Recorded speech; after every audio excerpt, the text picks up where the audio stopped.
السلام علیکم ورحمۃ اللہ وبرکاتہ۔ سورہ یاسین کی تفسیر کے ضمن میں آج آیہ نمبر 68 دیکھتے ہیں، جس میں اللہ عز و جل ارشاد فرماتا ہے وَمَن نُعَمِّرْهُ نُنَكِّسْهُ فِي الْخَلْقِ أَفَلَا يَعْقِلُونَ، اور ہم جس کو لمبی عمر دیتے ہیں تو ہم اس کی جسمانی بناوٹ کو ابتدائی حالت کی طرف الٹ دیتے ہیں۔ افلا یعقلون، یا پس کیا وہ نہیں سمجھتے؟ وما علمناہ الشعر وما ينبغی لہ، اور ہم نے اس نبی کو شعر کہنا نہیں سکھایا،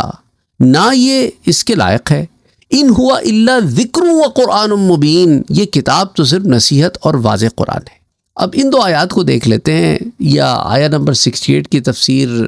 دیکھنے کے بعد پھر 69 کی اگر وقت ہوا تو دیکھ لیں گے۔ بہرحال اسی طرح میں آیہ نمبر 70 بھی آپ کو بتا ہی دیتا ہوں، پھر اگر ہم وہاں تک پہنچے تو اس کی تفسیر بھی دیکھ لیں گے۔ اللہ عز و جل فرماتا ہے لِيُنذِرَ مَنْ كَانَ حَيًّا وَيَحِقَّ الْقَوْلُ عَلَى الْكَافِرِينَ، تاکہ وہ زندہ لوگوں کو ڈرائیں اور کافروں پر حق ثابت ہو جائے۔ اب آیہ نمبر 68 سے سٹارٹ کرتے ہیں، اور ہم جس کو لمبی عمر دیتے ہیں، تو کفار یہ کہہ سکتے تھے کہ ہم دنیا میں بہت کم عرصہ رہے تھے، اگر ہم دنیا میں زیادہ عرصہ رہتے تو اے ہمارے رب، ہماری ایمان و عمل میں کوئی کمی اور کوتاہی نہ ہوتی۔ تو اللہ نے اس آیت میں ان کے اس عذر کو بالکل رد کر دیا، فارغ کر دیا۔ اب اس کا خلاصہ یہ کہ کیا تم کو یہ معلوم نہیں کہ تم دنیا میں اپنی عمر کے اس حصے تک پہنچے تھے جب تمہارے جسم کے جو باڈی پارٹس تھے وہ کمزور ہو گئے تھے، اور اتنی لمبی زندگی جینے کے بعد بھی تم ایمان نہیں لائے، غور و فکر نہیں کیا۔ سورہ فاتر میں اللہ فرماتا ہے کہ ہم نے تمہیں اتنی عمر نہیں دی تھی کہ جس پہ وہ جو شخص نصیحت قبول کرنا چاہتا وہ نصیحت قبول کر لیتا۔ کیا ہم نے تمہیں اتنی عمر نہیں دی تھی کہ جس میں وہ شخص جو نصیحت قبول کرنا چاہتا وہ نصیحت قبول کر لیتا، اور تمہارے پاس عذاب سے ڈرانے والا بھی آ چکا تھا؟ اسی طرح اس آیت میں فرمایا اور ہم جس کو لمبی عمر دیتے ہیں تو ہم اس کی جسمانی بناوٹ کو ابتدائی حالت کی طرف لوٹا دیتے ہیں۔ تو دیکھیں، انسان کی زندگی میں مختلف سٹیجز آتے ہیں، مختلف ادوار آتے ہیں، اور جسم مختلف کیفیتوں سے گزرتا ہے۔ چھوٹا بچہ ہوتا ہے، پھر تھوڑا بڑا ہوتا ہے، پھر لڑک پن آتا ہے، پھر جوانی شباب آتا ہے، پھر ادھیڑ عمر کو پہنچتا ہے، پھر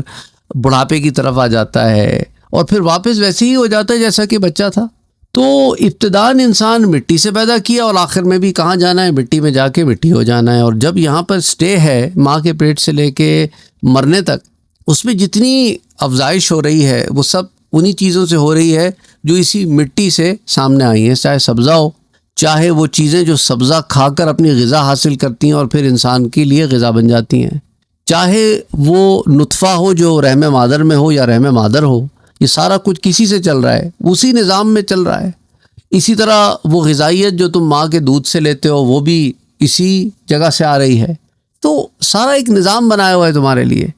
تو اب جب چھوٹے ہوتے ہو، پیدا ہوتے ہو، تمہیں ودِ حمل ہو جائے تو اس کو یاد رکھیں یہ مختلف نام ہیں۔ جب ماں کے پیٹ میں بچے کی شکل مکمل ہو جاتی ہے تو اس کو جنین کہتے ہیں، اور جب ودِ حمل ہو جائے تو اس کو ولید کہتے ہیں،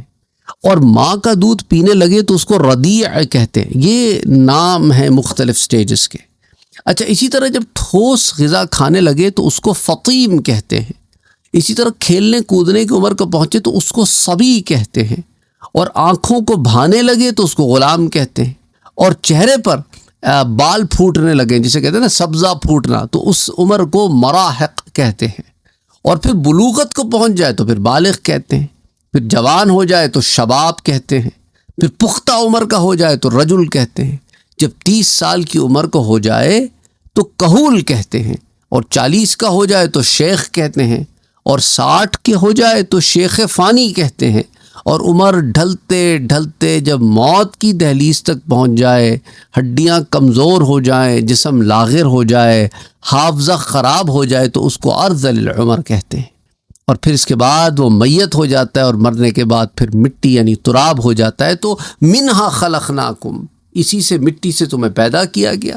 وفیہا نعیدکم، اور اسی مٹی میں تمہیں لوٹ کر واپس آنا ہے۔ تو انسان کی عمر کا جو سارا معاملہ ہے وہ اس طرح ہے کہ درجہ بدرجہ چلتا رہتا ہے۔ اچھا، ایک روایت میں آپ سے ذکر کرتا چلوں، حضرت عمر بن میمون رضی اللہ تعالیٰ عنہ بیان کرتے ہیں، رسول اکرم صلی اللہ علیہ وآلہ وسلم نے ایک شخص سے فرمایا کہ دیکھو، 5 چیزوں کے آنے سے پہلے غنیمت جانو، اپنی زندگی کو موت کے آنے سے پہلے، اور اپنی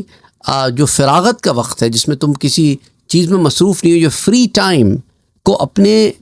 بزی ہونے سے پہلے، مشغول ہونے سے پہلے، اور اپنے اچھے وقت کو اپنے برے وقت سے پہلے، یعنی خوشحالی کو تنگ دستی سے پہلے، اور اپنی جوانی کو اپنے بڑھاپے سے پہلے، اور اپنی صحت کو اپنی بیماری سے پہلے۔ مصنف ابن ابی شیبہ کی روایت ہے، حدیث 34,308 المستدرک میں آتی ہے، حلیۃ الاولیاء میں آتی ہے، ترغیب و ترہیب میں آتی ہے، اسی طرح مشکات میں، کنز العمال میں، کئی کتب حدیث میں آتی ہے۔ اسی طرح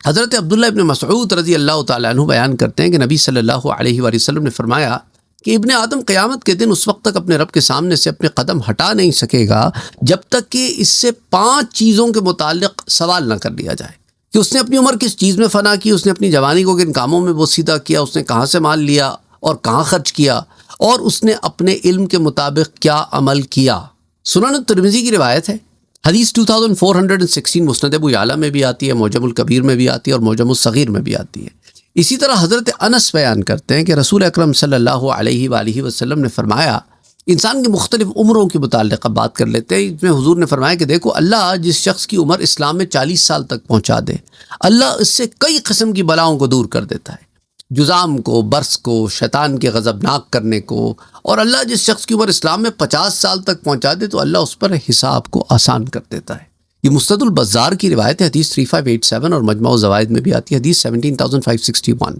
حضرت انس رضی اللہ تعالیٰ عنہ سے ایک اور روایت آپ سے شیئر کرتا چلوں کہ اللہ سبحانہ وتعالیٰ جس شخص کی عمر اسلام میں 50 سال تک پہنچا دے، اللہ اس سے تخفیف کے ساتھ ہلکا حساب لیتا ہے، اور اس کو اللہ کی طرف ایسی توبہ اور رجوع عطا ہوتا ہے جو اس کو پسند ہے۔ اور جس شخص کی عمر اسلام میں 70 سال تک پہنچا دی جائے تو اس سے تمام آسمان والے اور زمین والے محبت کرتے ہیں، اور جس شخص کی عمر 80 سال تک پہنچا دے تو اللہ اس کی گناہ مٹا دیتا ہے، اس کی نیکیاں لکھ دیتا ہے، اور جس شخص کی عمر اللہ اسلام میں 90 سال تک پہنچا دے تو اللہ اس کے گناہ بخش دیتا ہے۔ وہ زمین میں اللہ کا قیدی ہے، اور قیامت کے دن وہ اپنے گھر والوں کی شفاعت کرے گا۔ تو زیادہ عمر کا ہونا بھی، اس کے اندر بھی اللہ سبحانہ و تعالیٰ نے ایسے ایسے معاملات رکھے ہیں۔ دیکھیں مسند البزار کی روایت ہے، حدیث 3588، امام حیثمی نے، حافظ حیثمی نے کہا کہ حدیث امام بزار نے ایک نہیں بلکہ 2 سندوں سے روایت کی ہے، ان میں سے ایک سند کے جو رجال ہیں وہ ثقہ ہیں،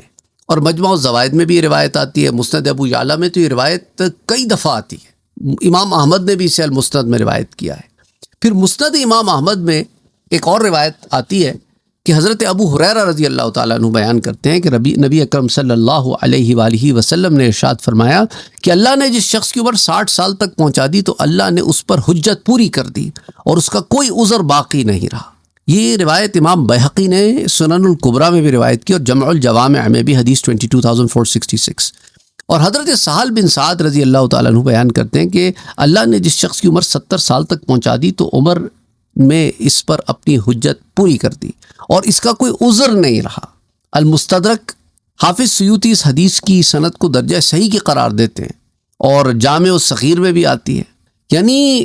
ایسی عمر کو پہنچ گیا ہے کہ اللہ سبحانہ و تعالیٰ نے اس پر اپنی حجت تمام کر دی ہے، اور اس کا کوئی عذر نہیں رہا۔ اچھا، اگر نیکیوں کے راستے پہ رہا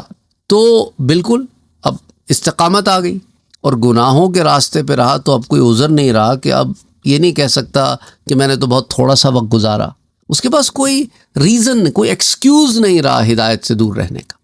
اچھا، قرآن کریم میں سورہ النحل میں اللہ فرماتا ہے کہ اللہ نے تمہیں پیدا کیا، پھر وہی تم کو مارے گا، وفات دے گا، اور تم میں سے بعض کو ناکارہ عمر کی طرف لوٹا دیا جائے گا، الی ارذل العمر لکی لا یعلم بعد علم شیئا، کہ تاکہ انجام کار وہ حصول علم کے بعد کچھ بھی نہ جان سکے۔ یعنی ایک وقت تھا کہ تم کچھ نہیں جانتے تھے، پھر بہت کچھ جاننے لگے، پھر ایک ایسی عمر کو پہنچ گئے کہ کچھ جانتے ہی نہیں ہو، بالکل آؤٹ آف ٹچ۔ حضرت سعد رضی اللہ تعالیٰ عنہ بیان کرتے ہیں کہ نبی اکرم صلی اللہ علیہ وآلہ وسلم نمازوں کے بعد جن چیزوں سے پناہ طلب کرتے تھے ان میں وہ دعا کچھ اس طرح ہے کہ اللہ میں بزدلی سے تیری پناہ میں آتا ہوں، اے اللہ میں اس سے تیری پناہ میں آتا ہوں کہ مجھے ارذل عمر کی طرف لوٹا دیا جائے، یعنی ناکارہ عمر، کوئی کام کا نہیں نا بندہ، نہ اس کا ذہن کام کر رہا ہے، نہ جسم کام کر رہا ہے، بس جسم پڑا ہوا ہے، کسی کام کا کچھ نہیں ہے بندہ۔ زیادہ عمر کا ہونا از ناٹ اے پرابلم، لیکن ارذل العمر جو ہے وہ ایک مصیبت ہے، اس سے پناہ مانگنی چاہیے۔ اور حضور نے یہ بھی فرمایا میں دنیا کی آزمائش سے تیری پناہ چاہتا ہوں، آزمایا نہ جاؤں، اس سے پناہ چاہتا ہوں کہ آزمائش رہوں، اور میں عذاب قبر سے تیری پناہ میں آتا ہوں۔ اور یہ روایت صحیح البخاری میں آتی ہے، حدیث 2822، اور مسند امام احمد میں آتی ہے، حدیث 1345۔ تو ارذل العمر کی شرح میں علامہ بدر الدین عینی رحمۃ اللہ علیہ لکھتے ہیں کہ یعنی انسان اس قدر بوڑھا ہو کہ کمزور ہو کر اپنے بچپن کی ابتدائی حالت میں لوٹ جائے، کہ اس کی سماعت، اس کے سننے کی قوت، دیکھنے کی قوت بالکل کمزور، عقل کام نہ کرے، سمجھ میں کوئی بات نہ آئے، فرائض ادا نہیں کر سک رہا، اپنا خود ذاتی کام نہیں کر سک رہا، اپنی پاکیزگی صفائی کا خیال نہیں رکھ سک رہا، اب لوگوں پر بوجھ بن کے رہ گیا ہے، اور اس کی موت کی تمنا لوگ کرنے لگ گئے ہیں، اور اگر اس شخص کا گھر بار نہ ہو اور وہ بالکل تنہا ہو تو یہ تو اور بڑی مصیبت ہے۔ تو عمدۃ القاری کی جلد نمبر 14 صفحہ 167 168 پر علامہ بدر الدین عینی اس کی یوں تشریح فرماتے ہیں۔ اور ابن قتیبہ کہتے ہیں کہ ارذل العمر کا معنی یہ ہے کہ جن چیزوں کا اس سے پہلے علم تھا، بڑھاپے کی شدت کی وجہ سے وہ علم اس سے چلا گیا۔ اور حضرت زجاج کہتے ہیں کہ اس کا معنی یہ ہے کہ تم میں سے بعض لوگ اس قدر بوڑھے ہو جائیں کہ ان کی عقل فاسد اور خراب ہو جائے، اور وہ عالم ہونے کے بعد جاہل ہو جائیں۔ زاد المسیر کی جلد نمبر 4 صفحہ 467 468 پر یہ تفصیلات آتی ہیں۔ اچھا، اس کے اندر کچھ اور بھی تفصیلات ہیں، پھر انشاءاللہ تعالی اس کو اگلے درس میں دیکھتے ہیں۔ وما علینا الا البلاغ۔